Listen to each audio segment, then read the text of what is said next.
헐크 같은 경우에는 이렇게 몸집이 크기 때문에 조금 몸통을 그리는 방법이 조금 다릅니다. 몸통을 그릴 때도요. 일단 헐크 같은 경우는 자, 승모근 자체가 이렇게 굉장히 크고 그리고 삼각근 자체가 굉장히 크고 팔뚝 자체가 굉장히 크고 큼직큼직하죠. 그리고 쇄골에서부터 튀어나오는 이 대흉근도 엄청 크고 다 큼직큼직합니다. 그리고 늑골도 막 앞쪽으로 대빵만하게 이렇게 나와 있죠. 이렇게요.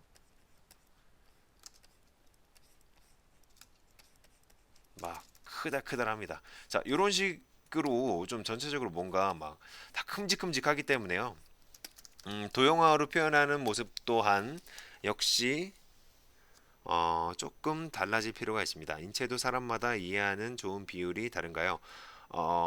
그런 거는 딱히 없어요. 인체가 사람들마다 이해하는 비율이 다른 거는 아니고요.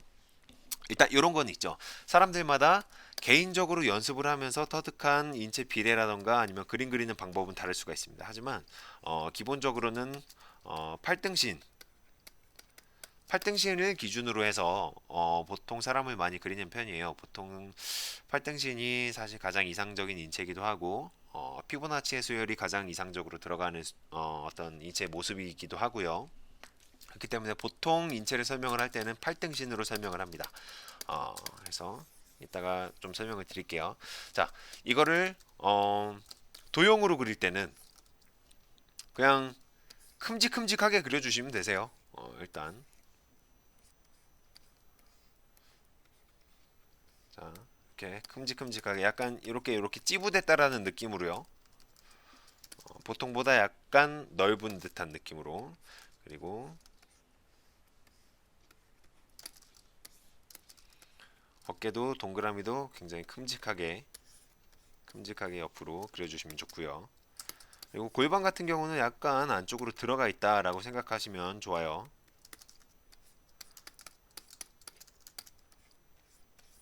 그리고 헐크 같은 경우는 허벅지가 근육이 굉장히 두껍죠. 그러니까 그래서 이렇게 내려갔다가 한 요 정도까지 이렇게 튀어나와 주는 게 좋을 것 같습니다. 얘도 요 정도까지. 얘가 나중에 이렇게 중간으로 들어가는 거예요. 이렇게.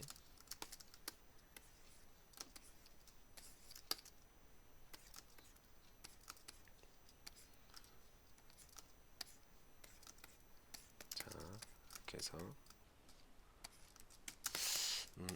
안쪽으로 이렇게 넣는 게 나을 것 같아요. 이거는 살짝 뒤쪽으로 들어가는 다리라고 생각을 하고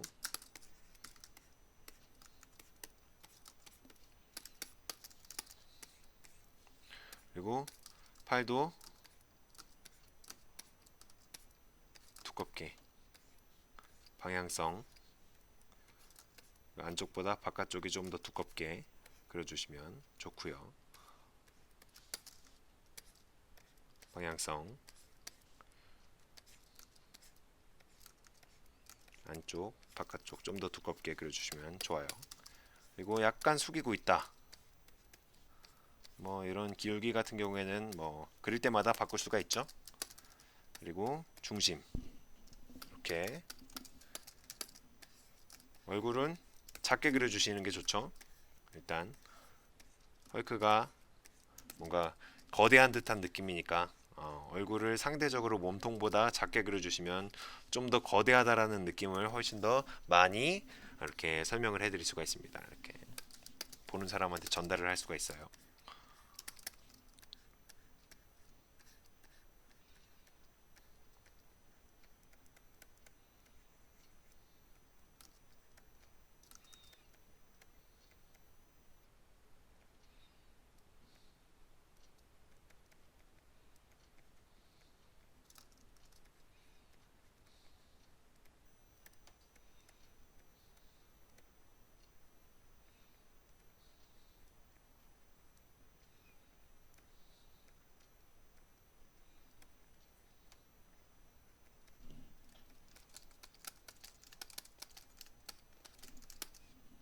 그리고 승모근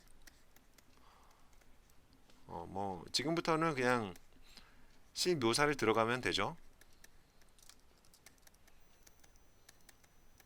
그리고 흉쇄요들근 승모근은 이렇게 대각선 방향으로 올라갔다가 안쪽으로 이렇게 들어간다라고 생각하시면 될 것 같아요.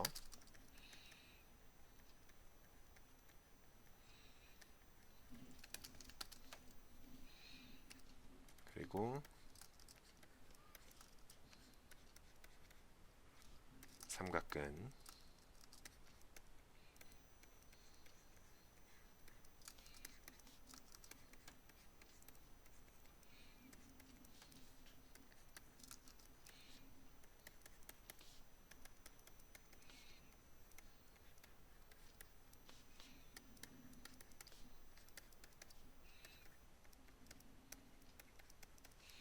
그리고 대흉근.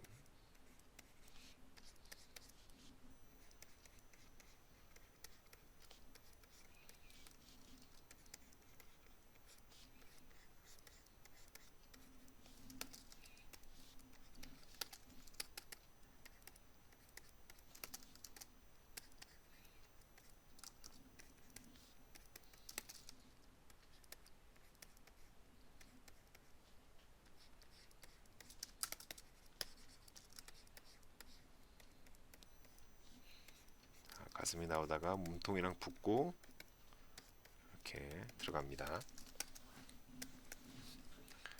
그리고 여기서부터 이렇게 바깥쪽으로, 안쪽에서부터 바깥쪽으로 이렇게 쭉쭉쭉쭉 가슴에 근섬유들이 나오죠. 이런 식으로요. 요 머리에서부터 대각선 방향, 머리에서 대각선 방향의 유두가 존재를 합니다. 이렇게.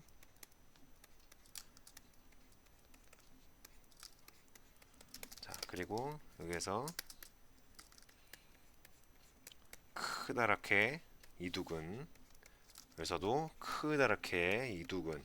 얘는 뭐 엄청 거대한 이두근을 그려주시면 되겠죠. 그리고 여기서부터 거대하게 상완근. 상완근 맞나요, 얘가?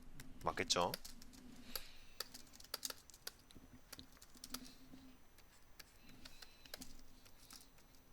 그리고 한쪽으로. 자, 아이고 허리가, 아이고. 자, 얘는 뭐 장요 측수근심근인가 완요골근인가 뭐 하여튼 굉장히 어려운 이름의 근육이 있어요. 얘가 이렇게 팔 아래쪽으로 상박 부분의 팔과 하박 부분의 팔을 연결을 시켜주죠. 이렇게.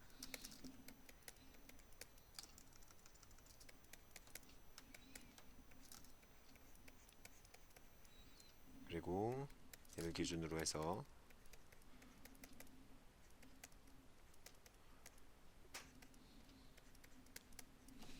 팔 근육이 어우 뭐 징그럽네요. 그리고 요 뒤쪽에 얘는 무슨 근육인가요? 활배근이죠. 광배근이라고도 합니다. 이렇게 하나 둘 셋 넷, 하나 둘 셋 넷. 그리고 늑골. 전체적으로 큼직큼직하게 그려주시면 되세요. 뭐 어려운 거 없습니다. 자, 그리고 옆에 있는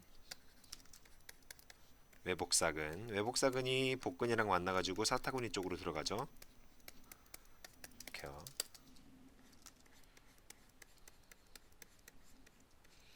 여기도 상완근.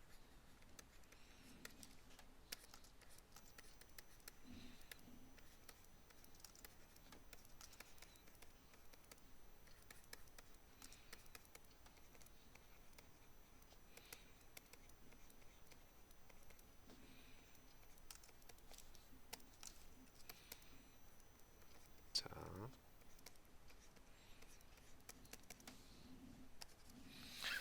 아무리 덩치가 있는 캐릭터라고 해도요, 발목이나 손목 쪽으로 갈수록 점점 더 얇아지는 거는 어떤 인체든지 간에 똑같습니다. 자, 위에 있는 근육은 올라가고, 일자 내려가고, 배꼽 좋습니다.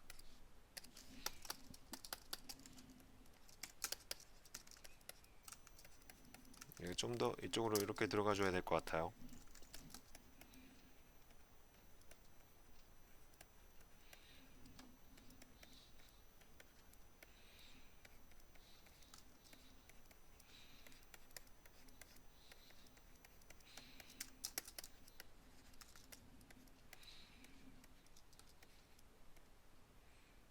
자, 정거근에서부터 빠져나오는 근육 섬유들.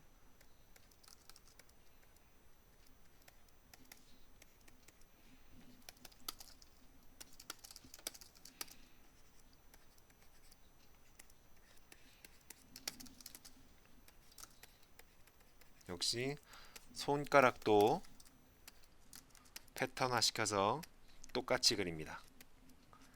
하나, 둘, 셋, 넷. 패턴화. 이거는 여기가 안쪽이니까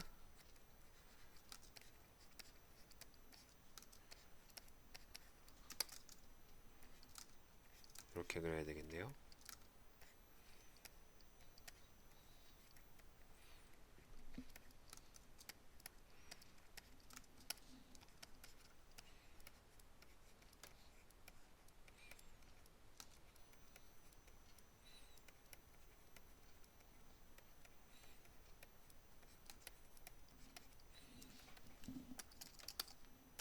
자, 그리고 골반에서부터 튀어나오는 거대한 다리 근육. 뭐 외곽선 부분은 거의 도형화 드로잉의 외곽선을 그냥 계속 따라가고 있죠. 도형화 드로잉을 하면 굳이 따로 다듬을 필요 없이 그냥 바로 인체 대생을 하실 수가 있습니다. 자, 그리고 요 골반의 상단 윗부분에서부터 아래쪽으로 이렇게 봉gon근이 튀어나오죠. 내측관근.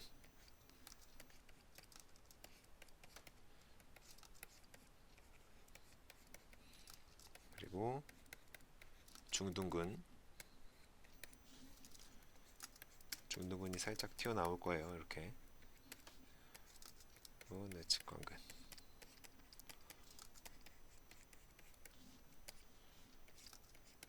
그리고 안쪽의 근육들.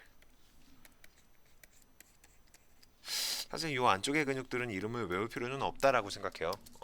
뭐 전체적인 근육의 이름도 외울 필요는 없지만, 그래도 이름을 외우게 되면 이제 근육들의 이름을 외우게 되면 그래도 근육을 그리는 게 편해집니다. 근육의 이름과 근육의 위치가 매칭이 되기 때문에 훨씬 더 머릿속으로 이해를 하기가 쉬우니까요. 그렇기 때문에 근육의 이름을 외우는 게 좋기는 한데 그래도 굳이 근육의 이름을 너무 달달 외우면서까지 인체 공부를 할 필요는 없다라고 생각을 합니다.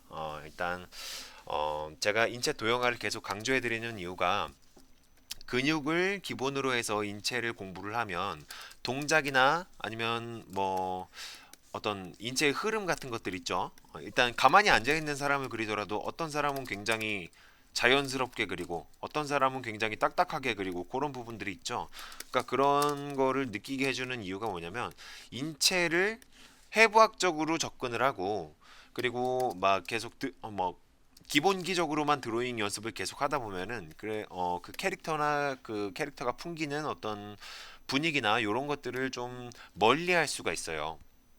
그렇기 때문에 좀 자연스러운 캐릭터를 그리기가 힘들어집니다. 점점 기본기를 계속 공부를 하면 할수록 그렇기 때문에 인체 도형화로서 훨씬 더 간단하고 쉬운 방법으로 인체를 흐름만 먼저 파악을 해놓은 상태에서 전체적으로 그릴 수 있게 된 상태에서 그 다음에 근육 공부를 해서 거기에다가 근육을 붙여 나가시면 먼저 인체 도형화로 자연스러운 자유로운 어떤 드로잉을 해서 자연스러운 인체를 먼저 그려서 거기에다가 근육을 붙이는 어떤 형태가 되기 때문에 훨씬 더 자연스러운 동작과 인체를 만들 수가 있게 돼요.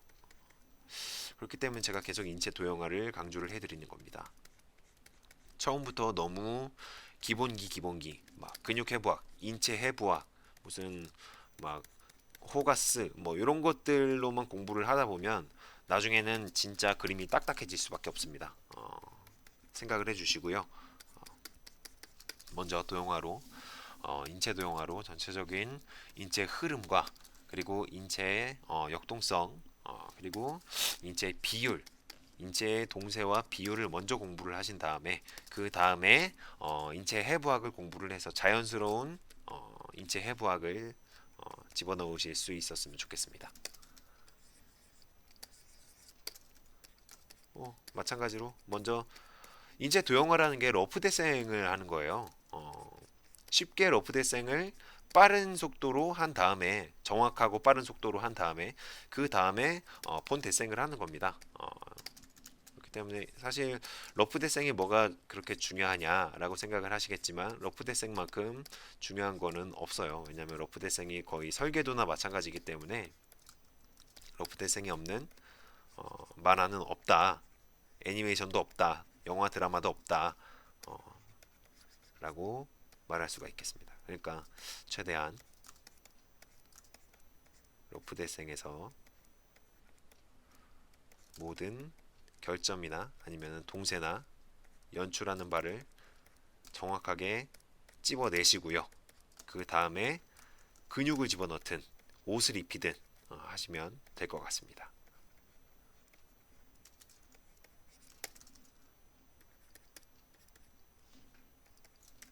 거꾸로 됐네요. 안쪽에 있는 복숭아뼈가 위고 바깥쪽에 있는 복숭아뼈가 아래입니다.